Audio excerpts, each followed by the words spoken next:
எல்லா தமிழ் மக்களுக்கும் என்னுடைய வணக்கம். இன்னைக்கு நம்ம கேரளா சமையல் பார்க்க போகிறது கரிமீன் வாழை இலையில் பொள்ளிச்சது. ரொம்ப ஃபேமஸாக இருக்கிற ஒரு குட்டநாடன் ஸ்டைல் இல்லை ஆலப்புழை ஸ்டைலெலாம் ரெசிப்பியாக இருக்குது. இது அங்கே இது காமனாக இருக்கும். அதே மாதிரி இது ரெடி பண்ணுறதுக்கு 3 ஸ்டேஜ் இருக்குது. ஒன்று வந்துட்டு கரிமீன் வறுத்தெடுக்கணும், இன்னொன்று வந்துட்டு அதுக்கான மசாலா கரெக்டாக ப்ரிப்பேர் பண்ணி எடுக்கணும். அதுக்கப்புறம் ரெண்டுமே மிக்ஸ் பண்ணி இதே மாதிரி வாழை இலைக்குள்ளே வச்சு மறுபடியும் ஒரு டைம் வறுத்தெடுக்கணும். இந்த 3 ஸ்டெப்பு முடிஞ்சாதான் பர்ஃபெக்டான டேஸ்ட்டில் நம்ம வாழை இலை பொள்ளிச்ச கரிமீன் சாப்பிட முடியும். இதோட டேஸ்ட் கரெக்டாக கிடைக்கணும் அப்படின்னா இதுக்காக நம்ம ப்ரிப்பேர் பண்ணி எடுக்கிற அந்த ஒரு மசாலா அது வந்து கரெக்டாக இருக்கணும். இன்க்ரீடியன்ஸ் எல்லாமே கரெக்டாக செஞ்சாதான் நல்ல டேஸ்ட்டில் கரிமீன் பொள்ளிச்சது சாப்பிட முடியும். எப்படி பண்ணலான்னு பார்த்துட்டு வரலாம். அதுக்காக 2 மீடியம் சைஸில் இருக்கிற கரிமீன் நான் இங்கே எடுத்துருக்கு. அப்ராக்சிமேட்டாக வந்து 1/2 கிலோ அளவுக்கு இருக்கும். கரிமீனோட கலர் வந்து ஒரு கருப்பு கலர் மாதிரி இருக்கும். நம்ம இது க்ளீன் பண்ணும்போது இதே மாதிரி உள்ளே இருக்கிற வேஸ்ட் எல்லாம் எடுத்து அதுக்கு மேலே வந்துட்டு இந்த கல் இருக்குல்ல, கல்லில் வச்சு நல்லா தேய்ச்சி கழுகி எடுக்கும்போது அந்த கருப்பு கலரில் ஆல்மோஸ்ட் போய் இந்த மாதிரி கொஞ்சம் வெள்ளை கலராக கிடைக்கும். இதை மாதிரி நல்லா நீட்டாக க்ளீன் பண்ணி எடுத்துக்கோங்க. மேலே வந்து கருப்பு மேக்ஸிமம் கல்லில் தேய்ச்சி எடுத்துக்கோங்க. கழுகும்போது உப்பு போட்டு கல்லில் நல்லா தேய்ச்சி கழுகும்போது நீட்டாக கிடைக்கும். அதுவும் பார்த்துக்கோங்க.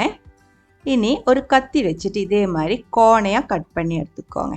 இந்த மாதிரி கட் பண்ணி எடுத்ததுக்கு அப்புறம் தான் மசாலா தேய்க்கணும். அப்போ தான் நல்ல டேஸ்டியாக கிடைக்கும். உள்ளே வந்து மசாலா உப்பெல்லாம் நல்லா இறங்கி மீன் வந்து நல்லா டேஸ்டியாக கிடைக்கும். அதே மாதிரி நம்ம எடுத்து சாப்பிட்றதுக்கும் ஈஸியாக இருக்கும். ஒரு பீஸாக நம்மளால எடுத்து சாப்பிடவும் முடியும்.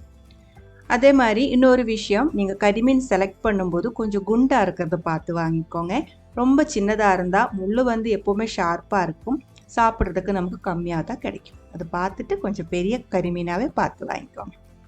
மசாலாக்காக 2 டீஸ்பூன் ஃபுல்லாகவே வரமிளகாய் பவுடர், 1 டீஸ்பூன் ஃபுல்லாகவே பெப்பர் பவுடர், 1/2 டீஸ்பூன் அளவுக்கு மஞ்சத்தூள், 1 டீஸ்பூன் அளவுக்கு லெமன் ஜூஸ், எலுமிச்சம்பழத்தோட ஜூஸ், 1/2 டீஸ்பூன் அளவுக்கு இஞ்சி பூண்டு பேஸ்ட்டு, தேவையான அளவுக்கு உப்பு, 3/4 டீஸ்பூன் அளவுக்கு உப்பும் சேர்த்துருக்கு.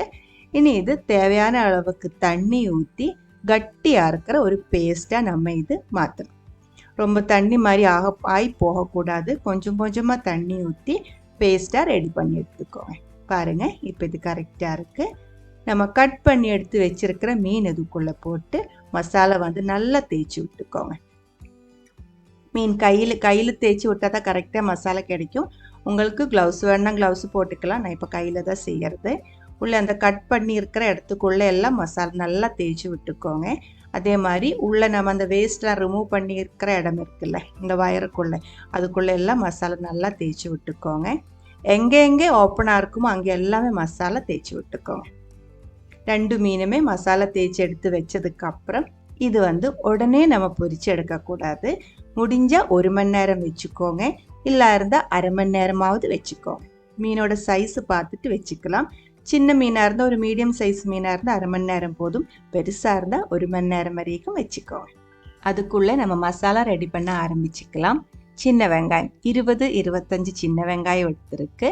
ஒரு சின்ன சைஸ் பெரிய வெங்காயம், 3 பச்சை மிளகாய், 1 இன்ச்சு சைஸுக்கு இஞ்சி, 2 பெரிய சைஸ் பூண்டு, கொஞ்சம் கருவேப்பிலை. இது கூட கொஞ்சம் தக்காளி கூடி நான் சேர்க்கிறேன். அது லாஸ்ட்டாக சேர்க்கும்போது எவ்வளோ எதுக்கு அப்படின்னு சொல்லிட்டு சேர்த்துக்கலாம். இஞ்சி பூண்டு இடித்து எடுத்து வச்சுருக்கு. பெரிய வெங்காயம், சின்ன வெங்காயம், பச்சை மிளகாய் சின்ன பீஸாக கட் பண்ணி எடுத்து வச்சுருக்கு. இனி நம்ம இது கூடவே வந்து 1 கப் அளவுக்கு கட்டியாக இருக்கிற தேங்காய் பால். இது வந்து கரிமீன் பொள்ளிச்சதுக்கு ஸ்பெஷலாக சேர்க்க வேண்டிய ஒன்று தான், ஸ்கிப் பண்ணக்கூடாது. 1 கப் அளவுக்கு கட்டியாக இருக்கிற தேங்காய் பால் கண்டிப்பாக சேர்க்கணும். இப்போ 3/4 மணி நேரம் இருக்குது. மீன் வறுத்து எடுத்துக்கலாம். மீன் வறுக்கிறதுக்காக தேங்காய் எண்ணெய் தான் நம்ம ஊற்றணும்.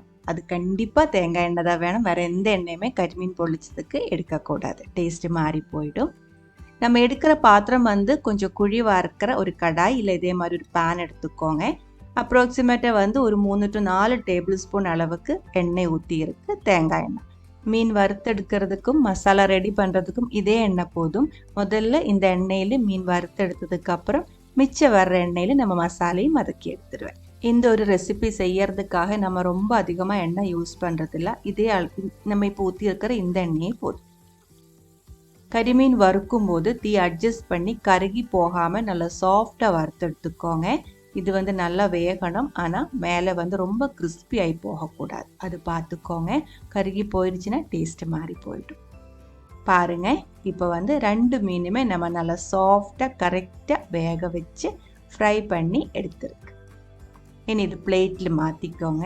2 மீன் மாற்றி வச்சதுக்கப்புறம் மிச்சம் வந்தால் எண்ணெய் இருக்கு இல்லைங்களா, அதே எண்ணெயில் நம்ம மசாலா வதக்கி எடுத்துக்கலாம். கொஞ்சம் கருவேப்பிலை போட்டுக்கோங்க, நல்ல மணம் ஆகட்டும் அந்த மசாலைக்கு. அதுக்கப்புறம் முதல்ல இஞ்சி, பூண்டு, பச்சை மிளகாய் இது 3ம் போட்டுக்கோங்க. அப்போ வந்துட்டு அதோட பச்சை மணம் மாறிடும். அதுக்கப்புறம் தான் நம்ம வெங்காயம் சேர்க்கணும். இந்த ஸ்டெப் அப்படியே ஃபாலோ பண்ணிக்கோங்க. இல்லை இருந்தால் மசாலோட டேஸ்ட்டு கொஞ்சம் மாறுறதுக்கான வாய்ப்பு இருக்குது. முதல்ல இஞ்சி, பூண்டு, பச்சை மிளகாய், கருவேப்பிலை நல்லா வதக்கி நல்ல ஒரு மணம் வரும்போது சின்ன வெங்காயம், பெரிய வெங்காயம் இது 2ம் சேர்த்து கொஞ்சம் உப்பும் போட்டு வதக்கிடலாம். மீன் வறுக்கிறதுக்கு நம்ம உப்பு சேர்த்துருக்கு. மசாலைக்கான உப்பு கொஞ்சம் கொஞ்சமாக சேர்த்து டேஸ்ட் பண்ணி தான் மசாலா அட்ஜஸ்ட் பண்ணணும். தீ அட்ஜஸ்ட் பண்ணி வதக்கிக்கோங்க. மீடியம் ஃப்ளேமில், மீடியம் லோ ஃப்ளேமில் தீ அட்ஜஸ்ட் பண்ணி ரொம்ப கருகி போகாமல் இதில் இருக்கிற தண்ணி வத்துற வரைக்கும் நல்லா வதக்கிக்கோங்க. இப்போ இது ட்ரையாக இருக்குது. இனி மசாலா பவுடர் சேர்த்துக்கலாம். 1/4 டீஸ்பூன் அளவுக்கு மஞ்சத்தூள், 1 டீஸ்பூன் ஃபுல்லாகவே வரமிளகாய் பவுடர், 1 டீஸ்பூன் ஃபுல்லாகவே பெப்பர் பவுடர். இது வந்துட்டு வெந்தய பவுடர், வறுத்து பவுடர் பண்ணி எடுத்த வெந்தயத்தோட பவுடர் தான் இது. அது சேர்க்கும்போது 2 பிஞ்சு அளவுக்கு போதும், இல்லை இருந்தால் 1 பிஞ்சு போதும். ரொம்ப அதிகமாக சேர்க்கக்கூடாது, அது வந்து கசப்படிக்கும். மசாலா சேர்த்து ஃப்ரை ஆனதுக்கு அப்புறம் தான் தக்காளி சேர்க்கணும். ஒரு பெரிய சைஸ் தக்காளியோட பாதி நான் சேர்த்துருக்கு. தக்காளி ரொம்ப அதிகமாக சேர்க்கக்கூடாது, டேஸ்ட்டு போயிடும். ரொம்ப கம்மியாக சேர்த்தா போதும். அதே மாதிரி புளிப்பாக இருக்கிற தக்காளியும் எடுக்கக்கூடாது. புளிப்பு இல்லாத ஜூஸியாக இருக்கிற ஒரு பெரிய சைஸ் தக்காளியோட பாதி கரெக்டாக இருக்கும். அதுவும் சேர்த்து நல்லா வதக்கி மூடி வச்சுக்கோங்க. அதே மாதிரி மசாலா வந்து தக்காளி சேர்த்ததுக்கு அப்புறம் சேர்க்கக்கூடாது, மசாலா ஃப்ரை ஆகி கிடைக்காது. மசாலா ஃப்ரை ஆனதுக்கு அப்புறம் தான் தக்காளி சேர்க்கணும், அதுவும் பார்த்துக்கோங்க. தக்காளியும் வெந்து நல்ல ஒரு டைம் இதே மாதிரி மேஷ் பண்ணி விட்டுக்கோங்க. அதுக்கப்புறம் நம்ம எடுத்து வச்சிருக்கிற கட்டியாக இருக்கிற தேங்காய் பால் 1 கப் அளவுக்கு இதுக்குள்ளே ஊற்றிருக்கு. இது வரைக்கும் நான் தீ வந்து லோ ஃப்ளேமில் தான் வச்சுருந்தேன். தேங்காய் பால் ஊற்றினதுக்கப்புறம் இப்போ நான் மீடியம் ஃப்ளேமில் வச்சுருக்கு. தேங்காய் பால் நல்லா கொதித்து வற்றணும். கட்டியாக இருக்கிற தேங்காய் பால் அறுக்கிறதுனால கொஞ்சம் வற்றி வரும்போது இதிலிருந்து தேங்காய் பாலில் தேங்காய் எண்ணெய் வந்து பிரிஞ்சு வர ஆரம்பிச்சிடும். அது வந்து வெர்ஜின் கோகனட் ஆயிலாக இருக்குது. தேங்காய் பால் இருந்து நம்ம கொதிக்க வச்சு பிரிஞ்சு வர்ற அந்த ஒரு தேங்காய் எண்ணெய் வந்து ரொம்ப ஸ்மெல்லாக இருக்கும், மணமாக இருக்கும், அதே மாதிரி டேஸ்டியமாக இருக்கும். அது வரைக்கும் நம்ம இது கொதிக்க விடணும். டேஸ்ட்டு பார்த்துக்கோங்க. உப்பு கம்மியாக இருந்தால் இன்னும் கொஞ்சம் சேர்த்துக்கலாம். அதே மாதிரி நல்லா ஃப்ரெஷ்ஷாக இருக்கிற மணமாக இருக்கிற கருவேப்பிலை தாராளமாக சேர்த்துக்கோங்க. இப்போ பாருங்கள், இது ஆல்மோஸ்ட் திக்காய் வர ஆரம்பிச்சிருக்கு. ஆனால் இது பத்தாது, இன்னும் கொஞ்சம் கட்டியாகணும். கொஞ்சம் நேரம் கொதிக்க விட்டுக்கோங்க. உங்களுக்கு இது ஓரமாக பார்த்தாலே தெரியுது, தேங்காய் எண்ணெய் வந்து பிரிஞ்சு வர ஆரம்பிச்சிருக்கு.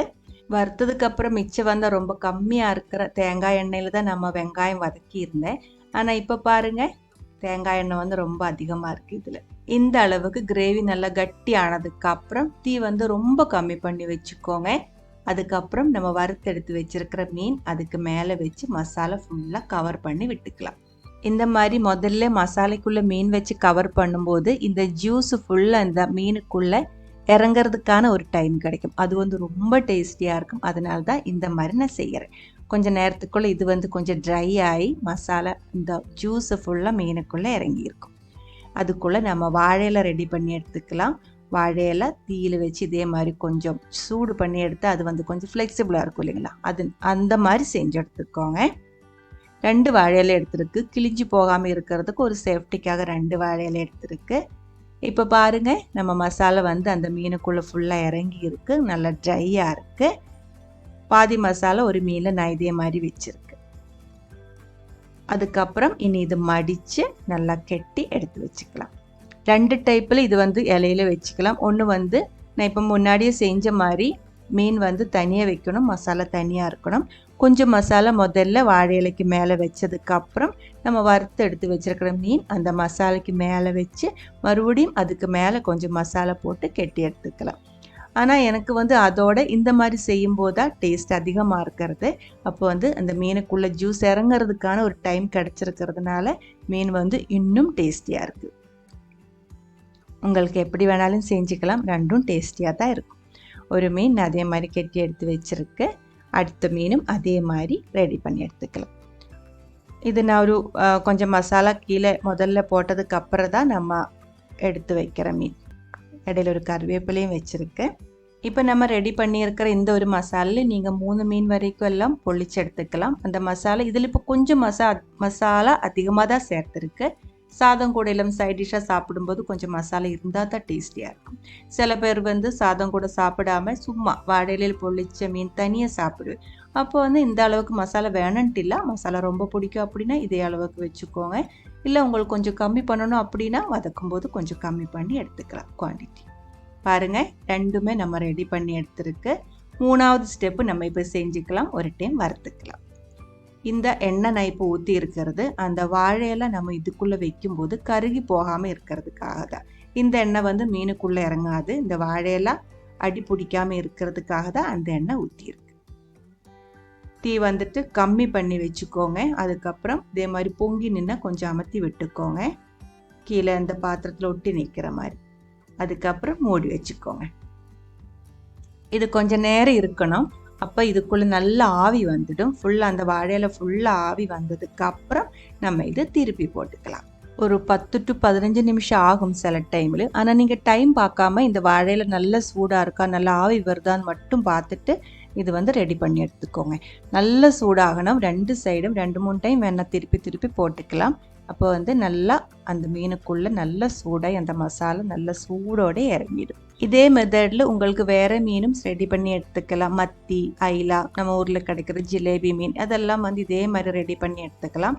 ஆனால் அதுக்கு வந்து தேங்காய் பால் சேர்க்க வேண்டியதில்லை, மிச்ச மசாலா மட்டும் சேர்த்தா போதும். தேங்காய் பால் நம்ம ஸ்பெஷலாக சேர்க்கிறது கரிமீனுக்காக தான். கரிமீனுக்கு எப்போவுமே வந்து கொஞ்சம் பெப்பர் பவுடர் அது அதிகமாக சேர்க்கணும், அதே மாதிரி தேங்காய் பால் சேர்க்கணும். இந்த ஒரு ரெசிபி உங்களுக்கு பிடிச்சிருந்தா கண்டிப்பாக ட்ரை பண்ணி பாருங்கள். அதுக்கப்புறம் உங்களோட கமெண்ட்ஸ் எல்லாம் சொல்லிடுங்க. இந்த சமையல் பிடிக்கிற ஃப்ரெண்ட்ஸுக்கு ஷேர் பண்ணி விட்டுக்கோங்க. நீங்கள் இது வரைக்கும் நம்ம சேனலுக்கு கொடுத்துட்ருக்கிற சப்போர்ட்டுக்கு ரொம்ப ரொம்ப நன்றி. உடனே பார்க்கலாம் இன்னொரு ரெசிபியோட.